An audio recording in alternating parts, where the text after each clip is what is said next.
No hay playa. Compartamos el verano por Trinchera, Raíces y Radio Estación Sur. En todos lados, las fuerzas de la comunicación. No hay playa. Me pregunté qué le pasa al perrito malvino que se peleó con Don José.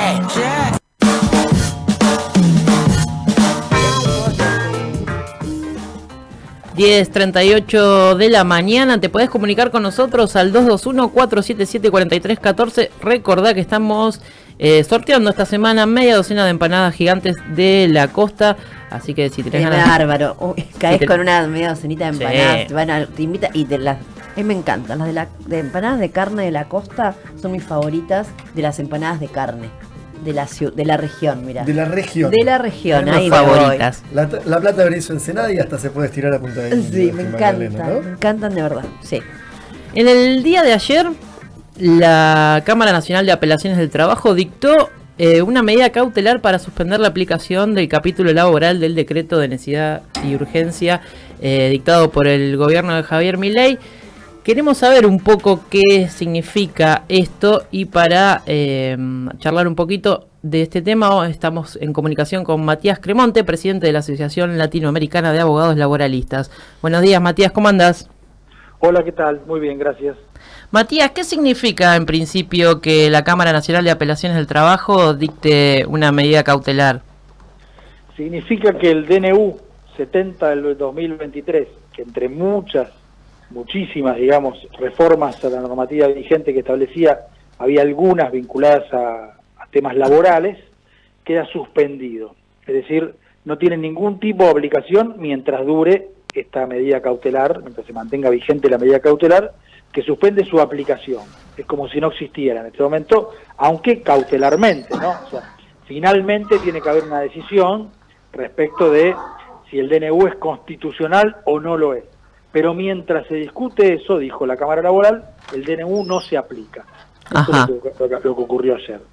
¿Y qué posibilidades hay de que se traslade al tema al otro fuero, al que prefiere el gobierno de Milei?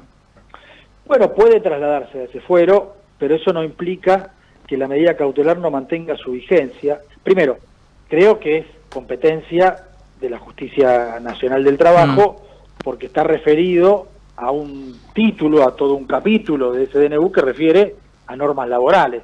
Es decir, es natural que sea la justicia laboral la que analice la constitucionalidad o no de esas reformas. Y además lo hace a pedido de una central sindical, de la CGT. Entonces, tanto por la persona que lo pide, como por la materia que regula y que debe resolver la justicia, es un tema de competencia laboral.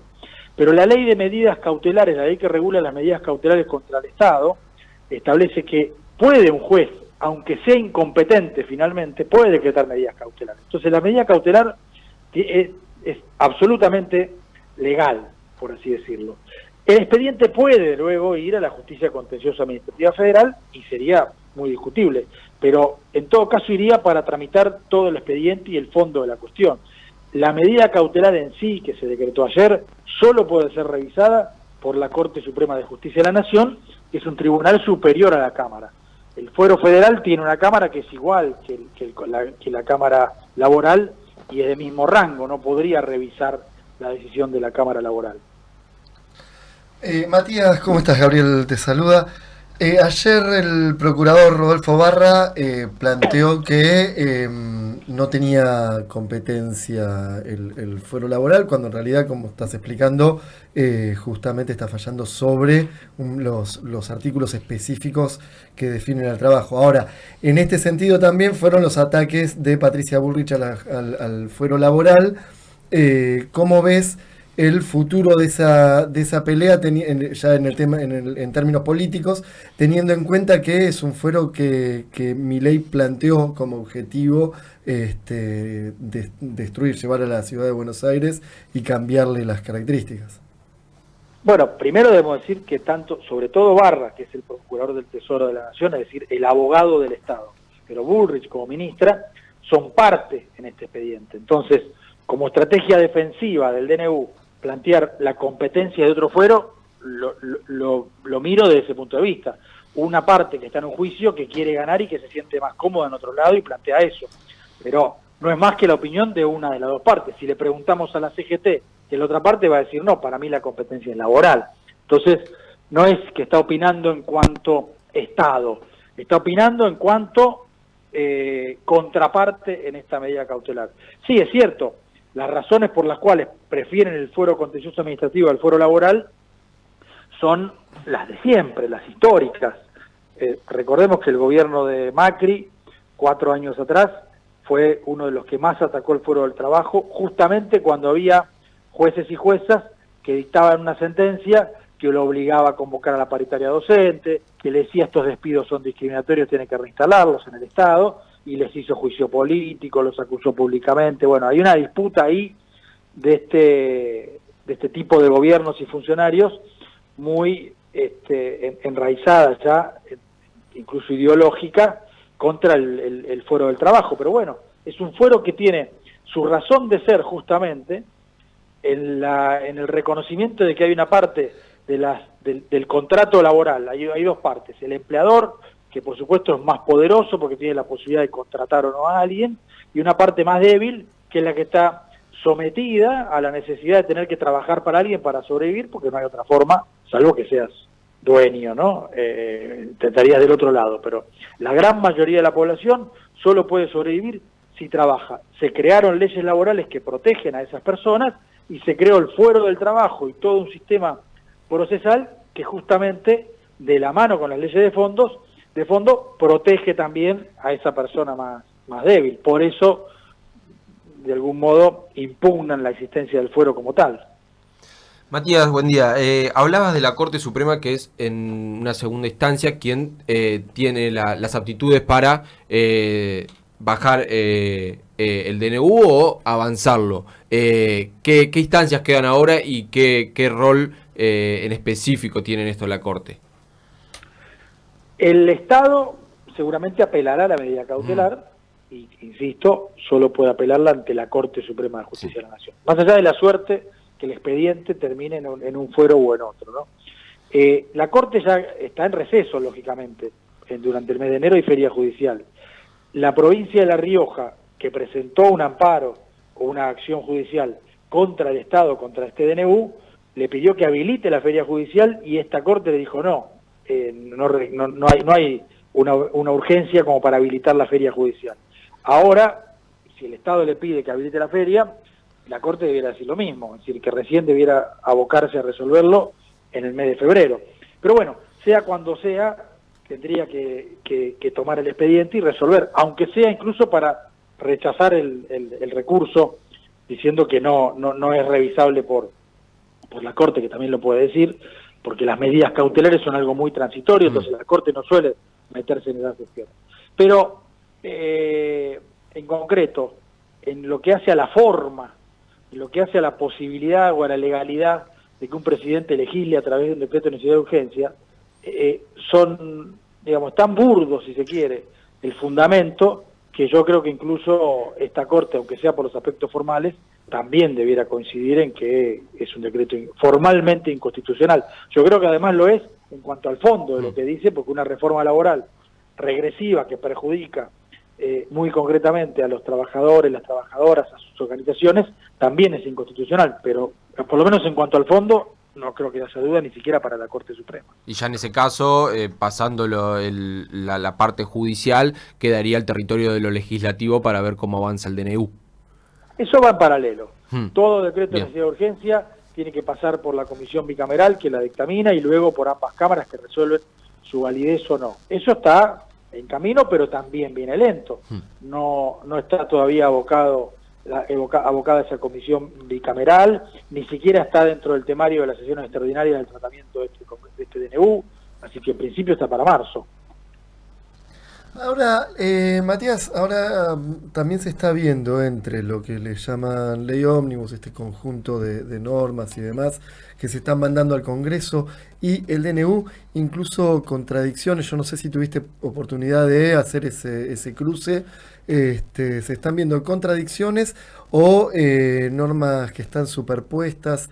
¿Cómo se resolvería técnicamente algo que parece que estuvo hecho medio a las apuradas?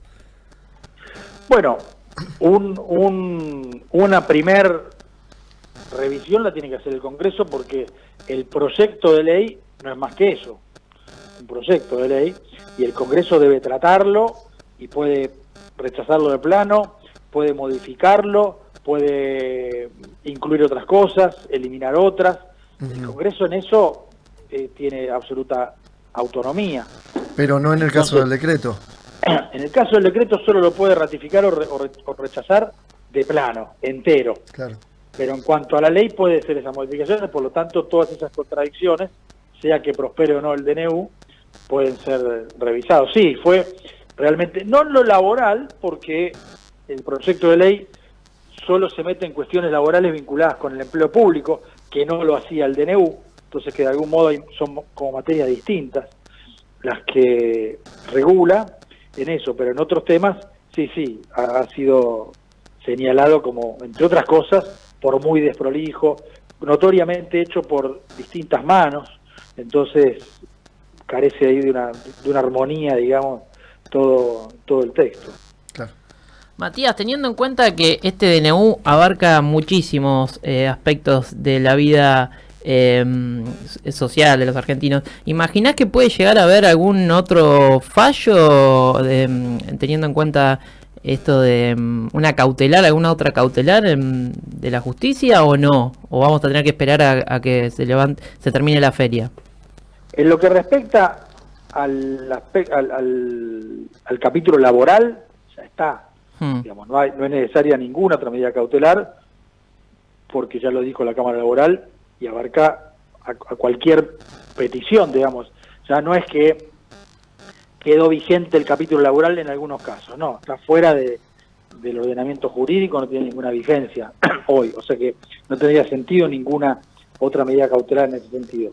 Puede haber otras en otros fueros referidos a otros temas, seguramente, porque, no sé, imagino, la ley de alquileres, qué sé yo, bueno, puede haber una asociación de inquilinos que se presente y plantee algo y ahí sí sería el fuero contencioso administrativo federal o algún juzgado federal del interior del país que pueda suspenderlo. Cosa que ha ocurrido muchas veces. Recordemos, por ejemplo, con la ley de medios, hubo una medida cautelar presentada, no me acuerdo si por Clarín o por quién, creo que en la provincia de Mendoza, en algún lugar así, y tuvo y esa suspensión dictada por un juez federal en una provincia, rigió para todo el país y estuvo mucho tiempo suspendida. Entonces, puede ocurrir que un juez federal en cualquier lugar del país decrete una medida cautelar en alguno de los otros aspectos que regula el DNU.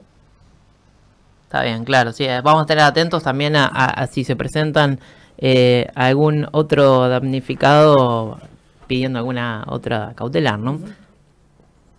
Sí, pues, bueno, de hecho debe haber ocurrido ya. Claro. Bueno, Matías, te agradecemos por el tiempo y estaremos atentos a cómo se desarrolla el devenir de la justicia, sobre todo teniendo en cuenta que hoy, ahora en enero, estamos de feria judicial. Bueno, al contrario, muchas gracias a ustedes y por supuesto a disposición cualquier otro día seguimos conversando. Muchas gracias. Matías Cremonte pasaba entonces aquí al aire de No Hay Playa. Bueno, justo que además coincide con que, recordemos, Gaby, vos que hacías el aire durante el tiempo que estuviste, pues fue 2 años casi, o 3 temporadas que hizo Columna Vertebral.